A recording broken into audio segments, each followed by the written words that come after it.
Hi, I'm Linda Shenton-Matchett, and I'm here today with the second installment of History Old and New. I think you're really going to be excited about today's story.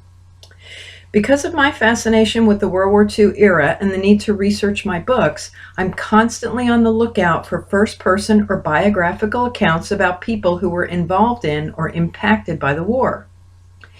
I recently picked up a book called Stars in Blue: Movie Actors and America's Sea Service. Primarily covering the men who served in naval operations, the book has a small appendix about a few of the women involved in World War II. I discovered a story about the actress Hedy Lamarr that intrigued me. I hope you'll enjoy it too. Born Hedwig Eva Maria Kiesler in Vienna, Austria in 1914, Hedy was the daughter of a bank executive. Apparently interested in the entertainment industry early in her life, by age 17 she was working as a script girl and appeared in small roles for Sasha Studios. 2 years later, she had relocated to Berlin and was working somewhat regularly in films. To her parents' and husband's dismay, she appeared in the silent movie Ecstasy, in which she performed several suggestive scenes in the nude. Her husband, an executive in a munitions factory who sold weapons to the Nazis, tried to purchase all the copies of the movie, but he was unsuccessful. Despite living in luxury, Hedy was unhappy in her marriage. Her home was constantly filled with her husband's Nazi and fascist friends, and she hated everything they stood for. In 1937, she divorced her husband and fled to Paris, where she was discovered by Hollywood studio executive Louis B. Mayer. He offered her a contract with the suggestion that she change her name, and Hedy Lamarr was born. The following year, she appeared with Charles Boyer in the film Algiers. Wildly successful, the movie launched her American career.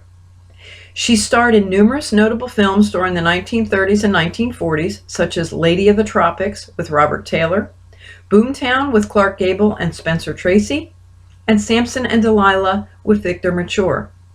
Stories abound that Hedy was producer Hal Wallace's first choice for the heroine in Casablanca, the role that ultimately went to Ingrid Bergman. This is where Hedy's story takes a fascinating turn, because in addition to being a talented, sought-after actress, she was highly intelligent with a keen interest in science and technology. According to several biographical accounts, Hedy attended a party at actress Janet Gaynor's house in 1940. She met composer and pianist George Antheil. At some point during their conversation, discussion turned to the development of a communication system the two thought would aid the Allied cause. Having spent hours listening to dinner table talk about war and weapons when she was married to Mandel, she had heard about the problems associated with torpedoes. Apparently, it was not unusual for them to get lost during attacks because target ships took evasive action or the ocean current impacted the torpedo's path. Lamarr and Antheil talked about radio-controlled torpedoes, but decided they could be jammed easily. This was certainly not your run-of-the-mill cocktail party chit-chat. The pair realized their shared interests could enable them to do their bit for the Allied war effort and arranged to meet another time to further discuss their ideas. Their patent application for a secret communication system was submitted on June 10, 1941, and was awarded on August 11, 1942. The system they ultimately invented centered around the concept of frequency hopping. Antheil's knowledge of synchronizing player pianos translated into their idea of synchronizing split-second hops between radio frequencies. This allowed for the unjamming of a radio-controlled torpedo. For whatever reason, the War Department never used their invention, however. Perhaps it needed further development. Perhaps it was too expensive to implement. Some feel the technology of the time prevented the feasibility of the idea. After submitting her patent, Hedy went back to making films and selling war bonds. She continued to act into the late 1950s. In 1962, 3 years after the Lamarr-Antheil patent expired, Slovenia implemented the system aboard Navy ships blockading Cuba during the Cuban Missile Crisis. Neither Hedy nor George received credit for their invention at that time, but later patents in frequency hopping have made reference to their work.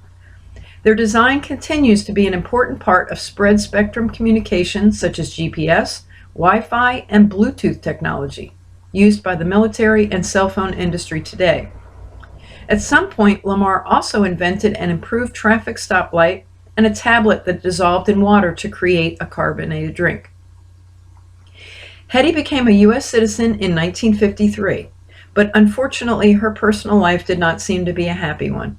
She married 6 times, and by the end of her life was a recluse, having little personal contact with her family. In 1997, Lamarr and Ann Thiel were honored with the Electronic Frontier Foundation Pioneer Award, and that same year she became the first female to receive the foundation's Bowlby Gnass Spirit of Achievement Award, considered the Oscars of inventing. She passed away in the year 2000 at the age of 85. In 2014, Lamarr and Ann Thiel were posthumously inducted into the National Inventors Hall of Fame. Not bad for a former pinup girl.